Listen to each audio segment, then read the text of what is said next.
নতুন করে সড়ক পরিবহন ও সেতু মন্ত্রণালয়ের দায়িত্ব নেওয়ার পর ভবিষ্যৎ কর্মপরিকল্পনা নিয়ে বিআরটিসির কর্মকর্তাদের সাথে বৈঠকে বসেন ওবায়দুল কাদের।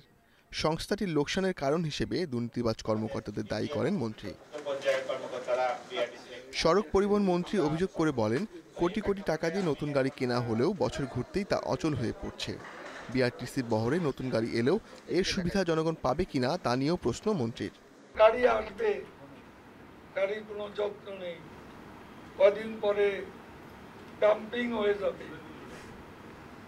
এভাবে কোটি কোটি টাকা খরচ করে বিদেশ থেকে গাড়ি এনলাম, সুফল কি পেল দেশের মানুষ? কতগুলো বাস ইজারা দেওয়া হয়েছে তার হিসাব দিতে বিআরটিসির চেয়ারম্যানকে নির্দেশ দেন ওবায়দুল কাদের। এগুলো বছরের পর বছর আমরা লিজ দিয়ে রাখবো, আর বিআরটিসি লোকসানি প্রতিষ্ঠান হয়ে থাকবে। আমাদের কি লাভ? এটা পরীক্ষা নিরীক্ষা করে দেখতে হবে। কর্মকর্তাদের সাথে বৈঠকের পর রাজনৈতিক বিভিন্ন বিষয় নিয়েও কথা বলেন আওয়ামী লীগ সাধারণ সম্পাদক।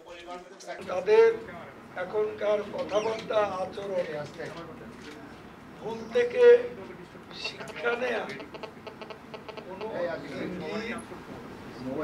ইশারা বা লক্ষণ পাওয়া যাচ্ছে। আগামী উপজেলা নির্বাচনে বিএনপির অংশ নেওয়া উচিত বলেও মন্তব্য করেন তিনি। নির্বাচনে বিএনপি নয়, মুক্তিযুদ্ধের চেতনা পরাজিত হয়েছে বলে মন্তব্য করেছেন বিএনপি মহাসচিব মির্জা ফখরুল ইসলাম আলমগীর। ঠাকুরগাঁয়ে দুপুরে জেলা বিএনপির মতবিনিময় সভায় তিনি এ মন্তব্য করেন। আওয়ামী লীগ সংবিধানকে ধ্বংস করছে বলেও অভিযোগ করেন মির্জা ফখরুল। বিএনপি পরাজিত হয়, এখানে পরাজিত হয়েছে আওয়ামী লীগ, এখানে পরাজিত হয়েছে সরকার, এখানে পরাজিত হয়েছে মানুষের সমস্ত সুস্থ ভাবনা চিন্তা।